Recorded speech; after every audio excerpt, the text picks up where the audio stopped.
Di balik kilau peradaban manusia, tersembunyi kisah-kisah kelam tentang kota-kota yang pernah berjaya, namun kini tinggal puing. 5 nama terukir dalam sejarah bukan karena kejayaannya, melainkan karena kehancurannya yang spektakuler. Kota-kota ini yang konon dikutuk oleh Sang Pencipta menjadi pengingat abadi akan batas antara kehendak manusia dan murka ilahi. Dari debu dan abu, kisah mereka berbisik, memperingatkan generasi mendatang tentang harga yang harus dibayar atas pembangkangan dan dosa. Mari kita telusuri jejak 5 kota terkutuk ini yang nasibnya telah diputuskan oleh tangan Tuhan sendiri.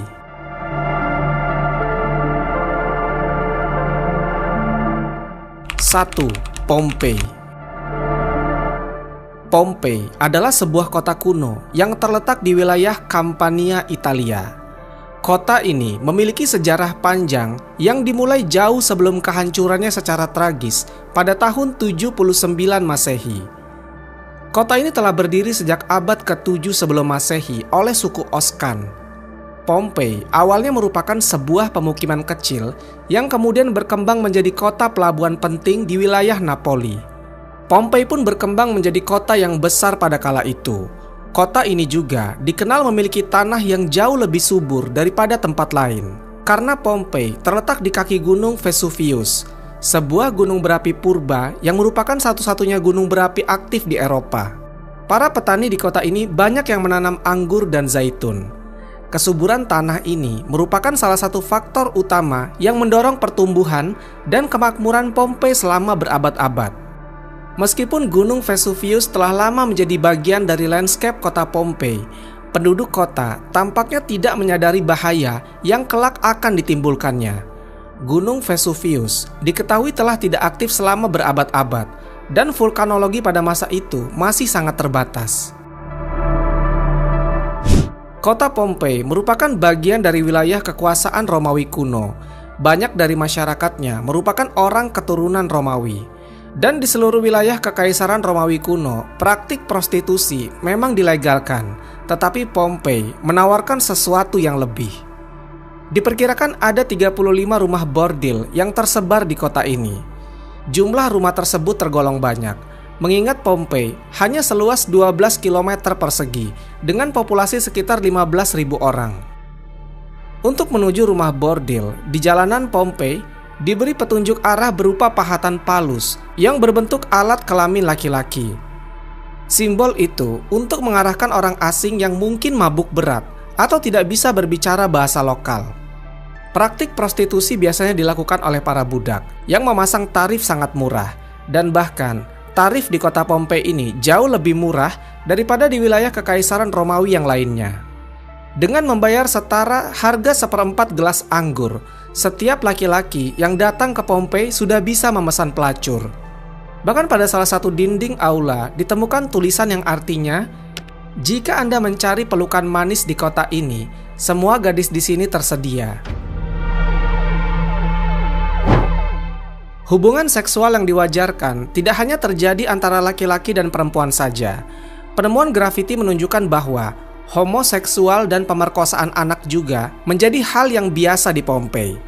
Temuan itulah yang membuat Pompei dijuluki sebagai kota maksiat, terlepas dari arsitekturnya yang megah dan keberagaman karya seninya. Akhirnya, setelah kegiatan maksiat di kota ini semakin parah dan menjadi pemandangan yang lumrah, pada tanggal 24 Agustus 79 Masehi, sekitar tengah hari, terjadilah letusan mahadahsyat dari Gunung Vesuvius. Gunung ini mengeluarkan kolom erupsi yang luas dan tinggi, hingga mencapai ketinggian 33 km. Abu vulkanik dan batu apung mulai berjatuhan di Pompei dan di daerah sekitarnya. Tebalnya erupsi menyebabkan kegelapan di siang hari, dan membuat orang-orang kesulitan untuk bernapas, sehingga penduduk Pompei banyak yang tidak sanggup melarikan diri. Kemudian pada malam hari letusan mencapai puncaknya. Serangkaian awan panas yang mematikan mulai menyapu kota dengan kecepatan tinggi dan membunuh siapapun di kota tersebut. Meskipun sulit untuk memastikan jumlah korban jiwa yang tepat, tetapi diperkirakan ada sekitar 2.000 orang yang tewas di kota Pompei. Dan meskipun banyak juga yang berhasil melarikan diri pada tahap-tahap awal letusan, Tetapi mereka yang tetap tinggal atau terlambat melarikan diri menghadapi nasib yang sangat mengerikan.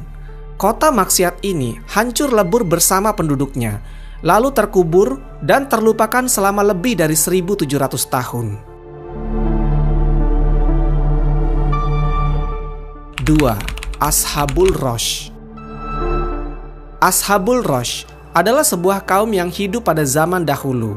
Kisahnya disebutkan dalam Al-Quran sebagai salah satu kaum yang mendapat azab dari Allah Subhanahu wa Ta'ala. Nama Ashabul Rosh secara harfiah berarti penghuni sumur atau pemilik sumur. Mereka tinggal di sebuah wilayah yang kini diperkirakan berada di antara Yamamah dan Hadramaut di Jazirah Arab. Kehidupan Ashabul Rosh sangat bergantung pada sebuah sumur besar yang menjadi sumber air utama mereka. Sumur ini tidak hanya menjadi pusat kehidupan mereka, tetapi juga menjadi simbol kemakmuran dan identitas kaum tersebut.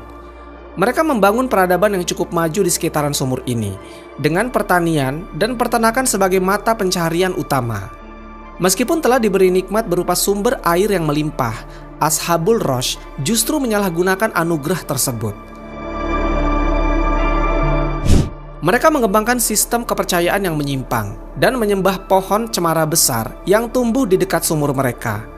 Pohon ini dianggap suci dan dijadikan objek penyembahan, menggantikan Allah Subhanahu wa Ta'ala sebagai Tuhan yang seharusnya disembah. Kemusyrikan Ashabul Rosh tidak berhenti pada penyembahan pohon saja. Mereka juga mengembangkan praktik-praktik yang bertentangan dengan ajaran tauhid, seperti membuat patung-patung yang merepresentasikan dewa-dewa mereka, kemudian melakukan ritual dan persembahan kepada pohon cemara, dan menolak ajaran-ajaran monoteisme yang dibawa oleh para nabi dan rasul. Allah Subhanahu wa Ta'ala dalam rahmatnya yang tak terbatas tidak langsung menghukum Ashabul Rosh. Sebaliknya, Allah Subhanahu wa Ta'ala mengutus seorang nabi kepada mereka untuk membimbing dan mengingatkan mereka akan jalan yang benar. Nabi yang diutus ini menurut beberapa riwayat adalah Nabi Syu'aib. Meskipun ada juga yang berpendapat bahwa ia adalah nabi yang lain yang namanya tidak disebutkan di dalam Al-Quran. Nabi yang diutus kepada Ashabul Rosh berusaha dengan gigih untuk mengajak kaumnya kembali ke jalan yang lurus. Ia menyampaikan risalah tauhid, mengajak mereka untuk hanya menyembah kepada Allah Subhanahu wa Ta'ala dan meninggalkan penyembahan terhadap pohon dan berhala. Nabi ini juga mengingatkan mereka akan nikmat-nikmat Allah Subhanahu wa Ta'ala yang telah diberikan, termasuk sumur yang menjadi sumber kehidupan mereka. Namun, seperti banyak kaum yang lain yang disebutkan dalam Al-Quran, Ashabul Rosh menolak ajakan Nabi mereka. Mereka tetap keras kepala dalam kekufuran dan kemusyrikan, bahkan mulai mengancam dan memusuhi Nabi yang diutus kepada mereka. Penolakan ini berlangsung dalam waktu yang cukup lama, menunjukkan kesabaran Allah Subhanahu wa Ta'ala dalam memberi kesempatan kepada hamba-hambanya untuk bertaubat. Setelah bertahun-tahun menolak ajakan Nabi mereka dan tetap teguh dalam kekufuran, akhirnya azab Allah Subhanahu wa Ta'ala turun kepada kaum Ashabul Rosh. Azab ini datang sebagai konsekuensi dari penolakan mereka yang terus-menerus terhadap ajaran tauhid dan ketekunan mereka dalam menyembah selain Allah Subhanahu wa Ta'ala. Menurut beberapa riwayat, azab yang menimpa Ashabul Rosh terjadi dalam beberapa tahap. Yang pertama, kekeringan dan paceklik. Allah Subhanahu wa Ta'ala mulai mengurangi curahan rahmatnya dengan menahan air hujan. Akhirnya terjadi kekeringan berkepanjangan. Tanaman-tanaman mereka mengering dan ternak mereka mulai pada mati kelaparan. Ini merupakan peringatan awal bagi Ashabul Rosh, namun mereka tetap tidak mengindahkannya. Kemudian pencemaran sumur. Sumur yang menjadi sumber kehidupan mereka tiba-tiba tercemar. Airnya berubah warna, berbau busuk, dan tidak layak dikonsumsi. Hal ini menyebabkan krisis air yang parah di kalangan Ashabul Rosh. Lalu adanya gempa bumi. Sebuah gempa yang dahsyat mengguncang wilayah tempat tinggal Ashabul Rosh. Gempa ini menghancurkan bangunan-bangunan dan infrastruktur yang telah mereka bangun selama bertahun-tahun. Dan yang terakhir, runtuhnya tanah. Puncak dari azab ini adalah ketika tanah di sekitaran sumur mereka runtuh, menelan seluruh kaum Ashabul Rosh beserta harta benda dan berhala-berhala yang mereka sembah. Sebagian riwayat menyebutkan mereka terperosok ke dalam sumur yang selama ini menjadi kebanggaan mereka. Kisah Ashabul Rosh ini disebutkan dalam Al-Quran sebagai peringatan bagi umat manusia.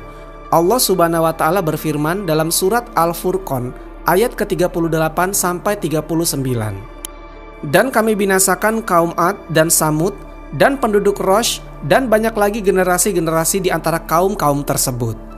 Dan kami jadikan bagi masing-masing mereka perumpamaan, dan masing-masing mereka itu benar-benar telah kami binasakan dengan sehancur-hancurnya.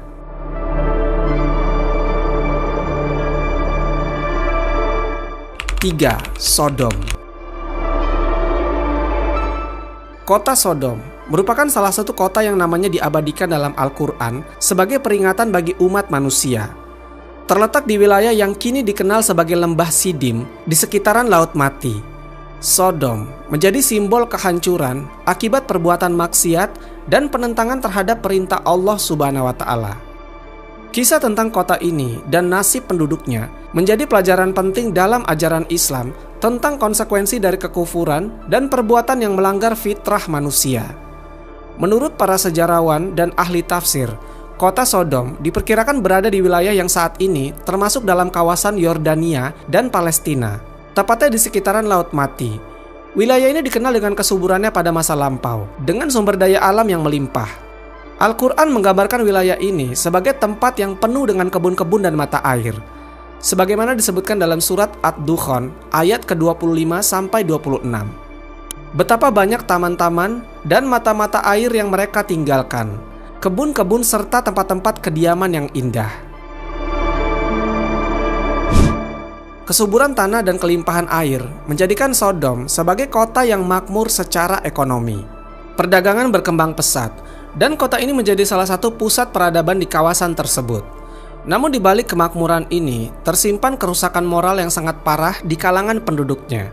Masyarakat Sodom dikenal karena perilaku mereka yang sangat menyimpang dari norma-norma kemanusiaan dan ajaran agama. Beberapa karakteristik utama dari masyarakat Sodom yang disebutkan dalam Al-Quran dan hadis antara lain: yang pertama, praktek homoseksual menjadi ciri khas yang paling menonjol dari penduduk Sodom. Al-Quran menyebutkan bahwa mereka adalah kaum pertama yang melakukan perbuatan ini, sebagaimana disebutkan dalam surat Al-A'raf ayat ke-80 sampai 81. Perbuatan ini dianggap sebagai pelanggaran berat terhadap fitrah manusia dan hukum Allah Subhanahu wa Ta'ala. Yang kedua, adanya perampokan dan kejahatan selain penyimpangan seksual. Masyarakat Sodom juga terkenal dengan tindakan kriminal mereka.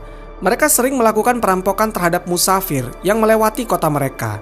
Bahkan, tindakan ini seolah-olah telah menjadi budaya yang diterima secara luas di kalangan penduduk Sodom. Kemudian Allah Subhanahu wa Ta'ala mengutus Nabi Lut alaihissalam kepada kaum ini untuk meluruskan fitrah mereka sebagai manusia serta mengenal apa yang disukai dan tidak disukai oleh Allah Subhanahu wa Ta'ala. Sayangnya, mayoritas penduduk Sodom menolak dakwah Nabi Lut alaihissalam. Penolakan dan ejekan masyarakat Sodom menolak ajaran yang dibawa oleh Nabi Lut alaihissalam dan bahkan mengejek beliau. Mereka menganggap ajaran Nabi Lut alaihissalam sebagai hal yang aneh dan bertentangan dengan tradisi mereka.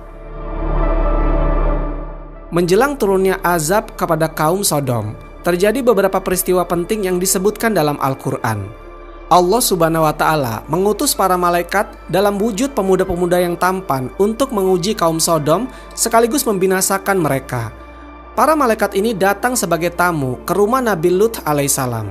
Nabi Lut alaihissalam merasa cemas karena mengetahui perilaku buruk kaumnya. Beliau khawatir tidak dapat melindungi para tamu dari niat jahat kaumnya.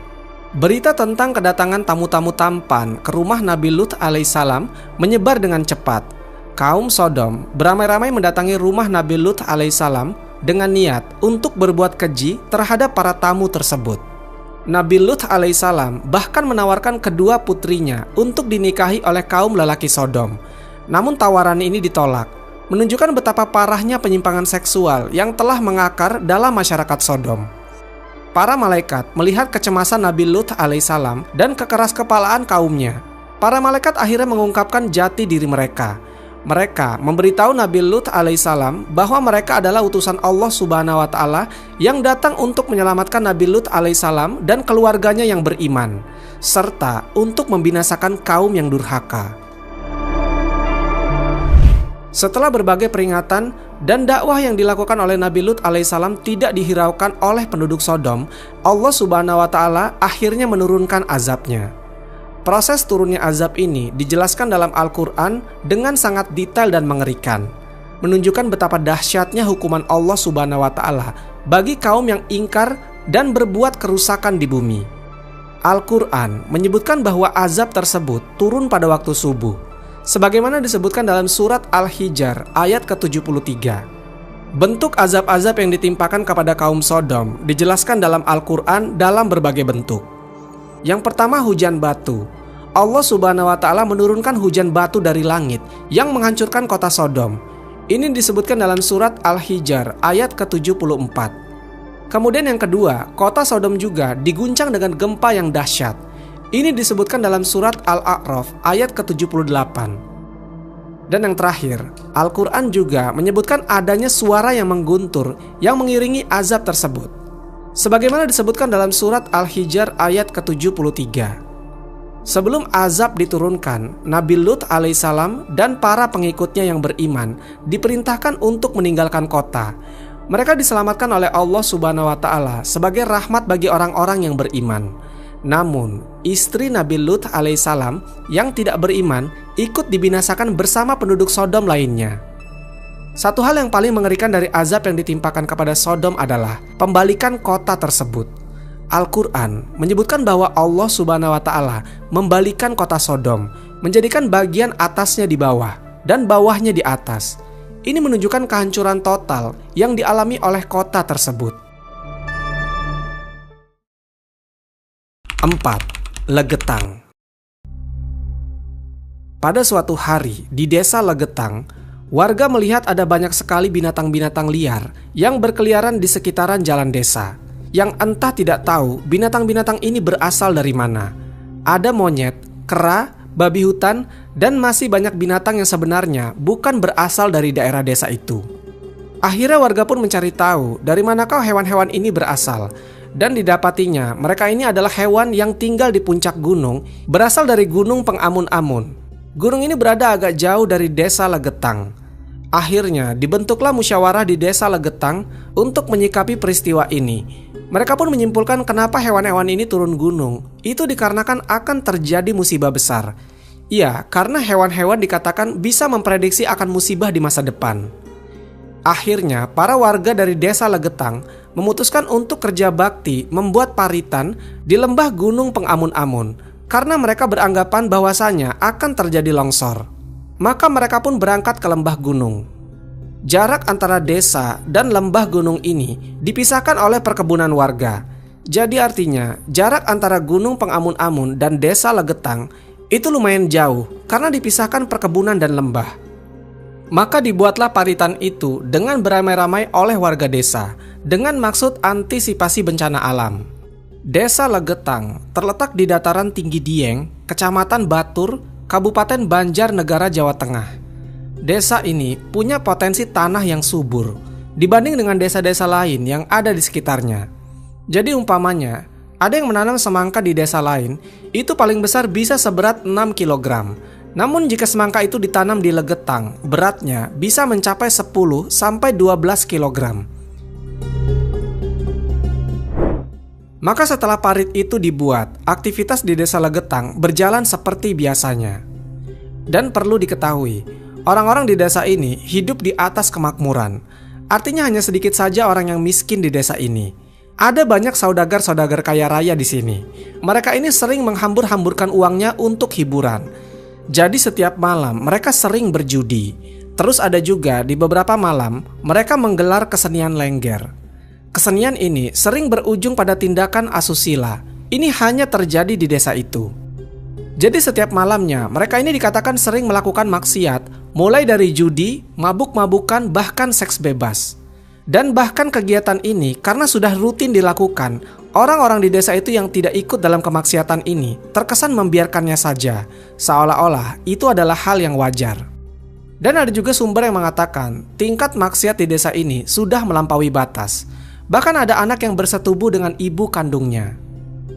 Suara musik gamelan, suara orang-orang mengobrol kencang, dan suara orang tertawa terbahak-bahak terdengar di setiap malamnya. Tiba-tiba di suatu malam pada tanggal 17 April 1955 terjadi hujan yang sangat lebat. Bahkan saking lebatnya, ketika itu orang-orang takut untuk keluar rumah. Petir menyambar-nyambar dan suara guntur yang mengerikan pecah di atas langit yang berawan gelap. Tiba-tiba ada suara seperti ledakan yang sangat kencang, yang suaranya ini terdengar hingga ke desa-desa di sekitaran desa Legetang. Namun orang-orang sekitaran desa Legetang takut untuk mencari tahu ada apa di balik suara ledakan besar itu. Mereka tetap di dalam rumah hingga menjelang pagi. Ketika pagi hari, setelah badai malam itu reda, orang-orang dari desa tetangga Legetang melakukan aktivitas seperti biasanya. Mereka pergi mencari rumput jauh sampai di dekat desa Legetang. Dan betapa terkejutnya mereka ketika mengetahui bahwasannya desa Legetang sudah rata tertimbun tanah yang berasal dari puncak gunung Pengamun-amun. Di peristiwa ini, ada sekitar 332 penduduk asli dan 19 orang dari desa lain meninggal dunia. Dikisahkan hanya 2 orang saja yang selamat dari peristiwa itu. Kalau mau dilogikakan, sepertinya tidak masuk akal apabila desa ini tertimpa longsoran puncak gunung, karena letaknya sendiri jauh dari gunung itu dan dipisahkan oleh lembah dan perkebunan warga. Harusnya, kalau memang gunung itu longsor, ya longsorannya harusnya jatuh di lembah gunung. Atau jika longsorannya jauh, maka hanya akan mengenai perkebunan warga saja. Lagi pula, 70 hari sebelum musibah ini terjadi, warga sudah membuat parit yang dalam untuk sikap antisipasi akan longsor di kemudian hari. Tapi apa daya, puncak gunung itu seperti dibelah, kemudian dibawa terbang dan dijatuhkan kuat-kuat di desa Legetang. Banyak yang beranggapan bahwa musibah ini adalah azab dari Allah Subhanahu wa Ta'ala karena tidak masuk secara nalar manusia. Namun ada juga yang bisa menjelaskan musibah ini sebagai fenomena alam yang bisa dideskripsikan secara ilmiah. Tapi penjelasannya dirasa kurang masuk akal dan seolah-olah hanya cocok logis saja. Warga desa di sekitaran desa Legetang yang tahu akan medan dan jarak lokasi antara puncak gunung Pengamun-amun dan desa Legetang pun masih dibuat bingung kenapa hal ini bisa terjadi. Kalau bukan karena azab Allah Subhanahu wa Ta'ala sudah sampai kepada kaum ini. Akhirnya, tak ada yang tersisa kecuali Allah Subhanahu wa Ta'ala binasakan.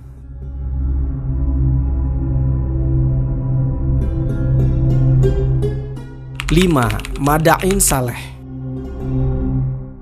Madain Saleh, yang juga dikenal sebagai Al-Hijar, adalah salah satu kota kuno yang paling misterius dan penuh sejarah di wilayah Arab.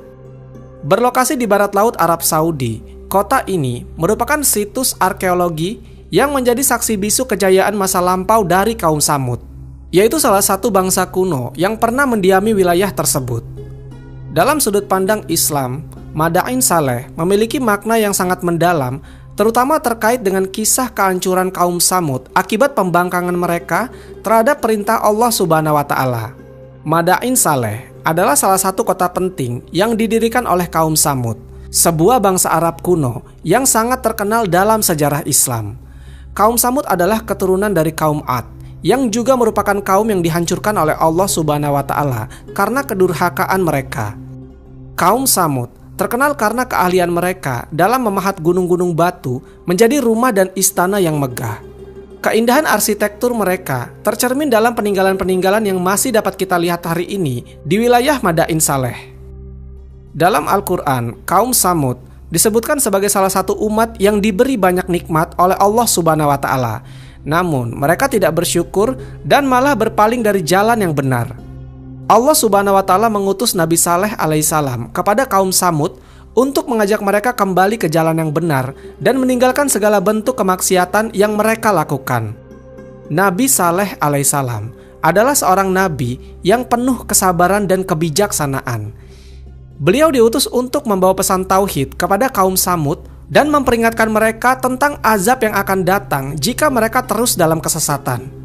Salah satu faktor utama yang menyebabkan kehancuran kaum Samud adalah perilaku maksiat dan penyimpangan mereka dari ajaran Allah Subhanahu wa Ta'ala. Kaum Samud adalah bangsa yang diberi banyak kenikmatan duniawi, namun mereka tidak menggunakannya untuk bersyukur kepada Allah Subhanahu wa Ta'ala. Mereka justru terjerumus dalam berbagai bentuk kemaksiatan, seperti penyembahan berhala, penindasan terhadap orang lemah, dan kehidupan yang penuh dengan kemewahan dan kesenangan duniawi. Kaum Tsamud menyembah berhala-berhala yang mereka buat sendiri dan menganggap bahwa berhala-berhala tersebut memiliki kekuatan untuk memberi mereka perlindungan dan keberkahan. Mereka lupa bahwa segala sesuatu yang ada di dunia ini adalah ciptaan Allah Subhanahu wa Ta'ala, dan hanya kepadanya lah mereka seharusnya menyembah dan memohon perlindungan. Selain itu, kaum Tsamud juga terkenal karena kesombongan mereka. Mereka merasa superior karena kekayaan dan kemampuan mereka dalam membangun kota-kota megah dari gunung-gunung batu. Kesombongan ini membuat mereka menolak ajaran yang dibawa oleh Nabi Saleh alaihissalam. Bahkan mereka mengejek dan menentang peringatan yang diberikan. Sebagai bentuk kasih sayang Allah Subhanahu wa Ta'ala kepada kaum Tsamud, Allah Subhanahu wa Ta'ala memberikan sebuah mukjizat melalui Nabi Saleh alaihissalam, yaitu seekor unta betina yang keluar dari batu besar sebagai tanda kebenaran ajaran yang dibawa oleh Nabi Saleh alaihissalam. Unta tersebut adalah unta yang sangat istimewa, yang memiliki air susu yang cukup untuk memberi minum seluruh kaum Tsamud. Allah Subhanahu wa Ta'ala memerintahkan agar kaum Tsamud tidak mengganggu unta tersebut dan membiarkannya hidup bebas di antara mereka. Namun, meskipun telah diberikan tanda kebesaran Allah Subhanahu wa Ta'ala, kaum Tsamud tidak percaya dan malah semakin menentang. Mereka merasa terancam dengan keberadaan unta tersebut, terutama karena Nabi Saleh alaihissalam meminta agar mereka membagi hari untuk mengambil air dari sumur. Jadi 1 hari untuk unta dan 1 hari untuk mereka. Keserakahan dan kebencian terhadap kebenaran membuat mereka berencana untuk membunuh unta tersebut. Akhirnya, beberapa orang dari kaum Tsamud yang paling durhaka membunuh unta mukjizat tersebut. Pembunuhan unta ini menjadi puncak dari pembangkangan mereka kepada Allah Subhanahu wa Ta'ala dan menjadi tanda bahwa mereka telah melampaui batas dalam kedurhakaan. Nabi Saleh alaihissalam sangat berduka atas perbuatan mereka dan memberi mereka peringatan terakhir bahwa azab Allah Subhanahu wa Ta'ala akan datang dalam waktu 3 hari jika mereka tidak bertaubat. Seperti yang diperingatkan oleh Nabi Saleh alaihissalam, azab Allah Subhanahu wa Ta'ala pun datang setelah 3 hari. Allah Subhanahu wa Ta'ala mengirim sebuah gempa bumi yang dahsyat yang menghancurkan seluruh kota Madain Saleh. Gempa tersebut diikuti oleh suara yang sangat keras yang menyebabkan kematian seketika bagi seluruh penduduk yang durhaka. Dalam sekejap, kota yang megah tersebut hancur dan menjadi reruntuhan, meninggalkan pelajaran bagi umat manusia yang datang kemudian. Al-Quran telah jelas mengingatkan kita tentang nasib kaum Tsamud dalam beberapa ayat. Salah satunya dalam surat Al-A'raf ayat ke-78. Maka mereka dibinasakan oleh gempa yang dahsyat. Lalu jadilah mereka mayat-mayat yang bergelimpangan di tempat tinggal mereka. Ayat ini menggambarkan betapa dahsyatnya azab yang ditimpakan kepada kaum Tsamud sebagai akibat dari kedurhakaan mereka. Tidak ada satupun mereka yang selamat kecuali orang-orang yang beriman dan mengikuti ajaran Nabi Saleh alaihissalam.